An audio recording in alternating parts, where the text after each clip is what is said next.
哇，这也太富有了吧！这些有什么用？我都没见过其真正的威力。不会吧？原来这么厉害啊！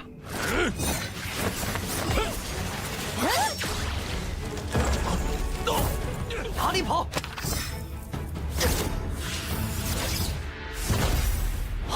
走，去公孙府。严玉秀已经救出来了。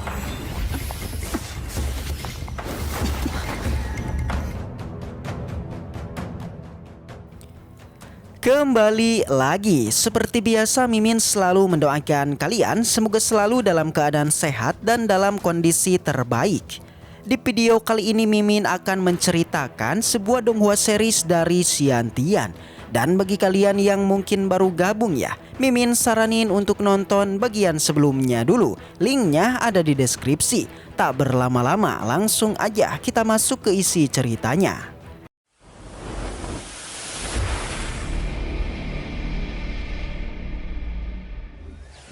Cerita kembali dilanjutkan dengan kini memperlihatkan Dapeng yang sedang berbincang dengan Hua Mei.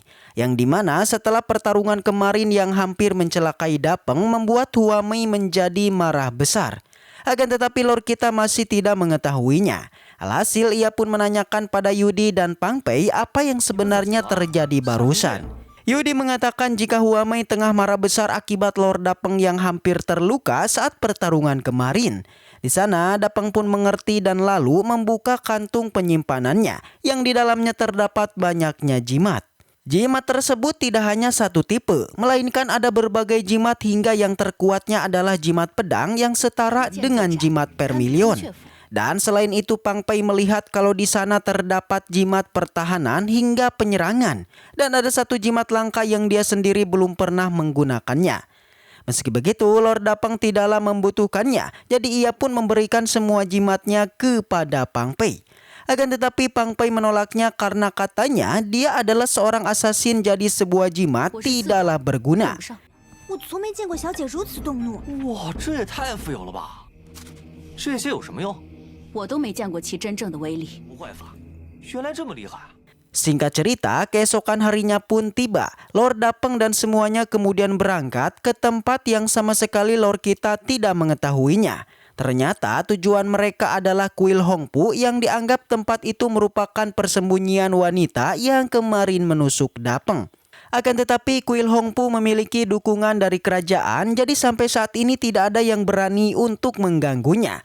Bahkan menurut Hua Mei, Qin Yanji yang selalu bersikap sombong aja, itu dipaksa menghindari ketika bertemu dengan seorang orang dari kuil Hongpu.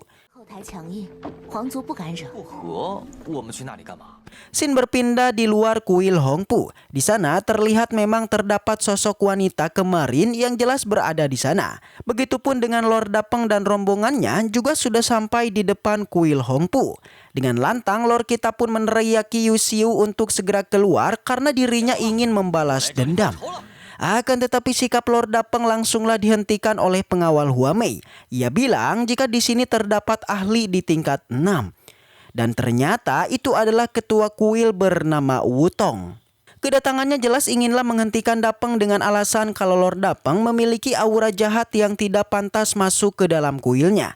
Meskipun Lord Dapeng menyinggung mengenai Yu Xiao yang juga memiliki aura yang sama, tapi tetap aja Wutong ini teruslah mengelak, bahkan dia seakan tidak tahu mengenai Yan Yu Xiu ini. Demi untuk menemukan Yu Xiu, Lord Dapeng bahkan berjanji tidak akan memasuki ke dalam kuil dan dia akan menyelesaikan urusannya di sini saja. Namun Wutong tidak mengizinkannya. Baginya di luar ataupun di dalam kuil tidak diperbolehkan adanya pertempuran. Jelas mendengar itu Lord Dapeng menjadi marah. Dia bahkan langsung menuduh kalau Wutong sudah menyembunyikan seorang penjahat. Keduanya teruslah berdebat membicarakan mengenai kuil Hongpu yang tidak tahu malu menyembunyikan seorang penjahat dengan dalih menegakkan keadilan. Yang mana Lord Dapeng meminta Wutong untuk melakukan tugasnya dengan baik. Karena jika salah tetap salah dan jika benar maka itu adalah benar. Dan kini Lord Dapeng sudah sangat kesal, dia pun mengecam jika Wutong tidak mengeluarkan Yu Xiu. Maka dirinya akanlah masuk ke dalam kuil untuk menghancurkan semuanya. Di sana Lord Dapeng segera meminta Pang Pei untuklah memberitahu Qin Yanji kalau Yu Xiao sudah ditemukan dan dia ada di dalam kuil Hongpu. 凶徒，这又是什么道理？既然他有罪，就该认罪服诛。这是我最后的让步，高僧应该有所耳闻，让他来给我处理。 Di saat menunggunya, Dapeng menanyakan nama dari ketua kuil yang ternyata ia pun menjadi kaget kalau ternyata marga ketua kuil adalah Margawu, yang tentu saja itu sama dengan seorang petarung kuat yaitu Wukong. Di sana Dapeng sangatlah senang karena semua keterampilan Wukong sudah ia kuasai, yang hal itu berasal dari gurunya. Mendengar itu, Wutong menjadi kaget bagaimanakah Dapeng mengetahui semua tekniknya Wukong. Awalnya Lord Dapeng ingin mengatakan nama gurunya, akan tetapi di sana terlihat ada seorang praktisi yang terbang di atas mereka. Ternyata dia adalah praktisi yang melindungi Yusiu. Dengan tegas Wutong mengatakan di tempat ini dilarang untuk bertarung. Kan tetapi tetap aja beberapa kelompok Dapeng langsunglah mengejarnya dan terjadilah sebuah pertarungan. Alhasil pertarungan tersebut dimenangkan oleh kelompok Dapeng yang bahkan Lord Dapeng sendiri yang juga mengeluarkan sebuah jimat untuk mengakhirinya. Kan tetapi tak disangka Wutong malah bergerak menghentikan serangan itu yang membuat Lord kita menjadi kesal.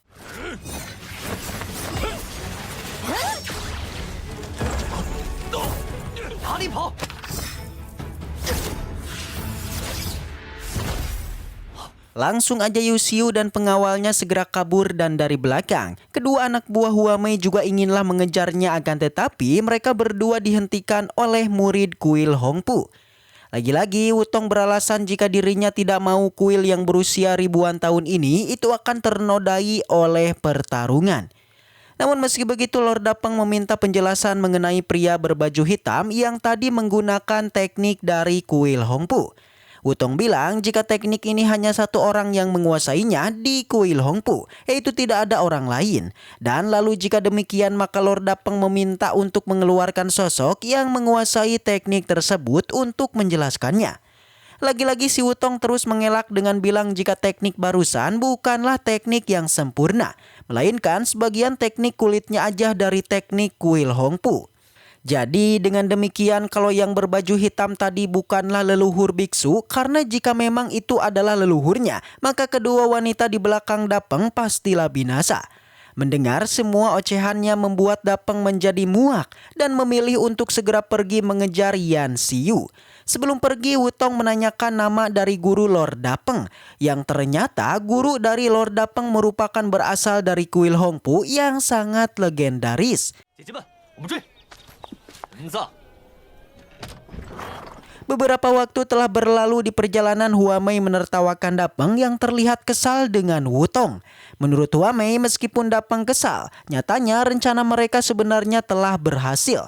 Karena dengan ancaman Dapeng membuat Yan Xiu akhirnya dipindahkan dari kuil Hongpu. Dan selain itu mereka juga membicarakan terkait praktisi berbaju hitam yang memiliki ranah seni bela diri di tingkat kelima. Salah satu dari anak buah Huamei bilang jika pria tadi sebenarnya berasal dari negara Daking yang kini sedang menyembunyikan kekuatannya. Begitupun dengan Lord Dapeng yang masih penasaran dengan tindakan Wutong. Apakah dia benar-benar ingin menegakkan keadilan ataukah hanyalah ingin melindungi Yusiu saja? Dengan tegas pengawal Huamei bilang jika memang Wutong ingin melindungi Yusiu maka semua orang tidak akan sanggup untuk mengalahkannya. Artinya Wutong ini tidaklah memihak dan dia memang benar ingin menegakkan keadilan. Di tengah perjalanan Lord Dapeng berpapasan dengan kereta kuda dari Qin Yanji. Setelah bertemu, Dapeng bilang jika Yusiu merupakan kelompok dari Gong Sun Yu.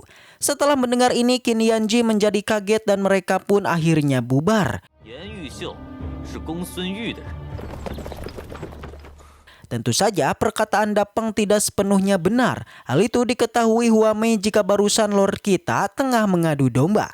Hal itu ia lakukan karena Gong Sun Yu juga pernah berniat untuk melenyapkan Qin Yanji.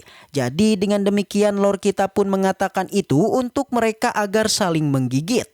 Dan selain itu selama mereka tidak bekerja sama, maka hal itu sangatlah menguntungkan bagi kelompok mereka. Dan kini Lord Dapeng dengan tegas berjanji kalau dirinya akan melakukan tugasnya yaitu memburu Yan Yusiu. 还有你们失望了。 Singkat cerita beberapa waktu telah berlalu, terlihat baik Huamei dan juga Dapeng yang kini sedang bersantui. Di sana anak buah Huamei melaporkan mengenai keberadaan Yu Xiu yang sudah ditemukan. Di mana saat ini Yu Xiu tengah berada di keluarga Gongsun itu dalam kota Luo. Akan tetapi memasuki keluarga Gongsun tidaklah mudah karena di sana terdapat praktisi tingkat 5 yaitu Gongsunji. Meski begitu Lord kita tidaklah takut dan kini ia pun langsung pergi ke kediaman keluarga Gongsun. 走，去公孙府。 Setelah sampai di sana terlihat kediaman keluarga Gongsun yang memang dijaga ketat. Sebelum beraksi, Lord kita mulai mengatur strategi dalam pergerakannya dia bersama Pang Pei dan sisanya menunggu di tempat ini. Menggunakan teknik pendengarannya, Lord Dapeng akhirnya mengetahui letak tempat dari Gongsun Ji dan juga Gongsun Yu yang sedang berbincang.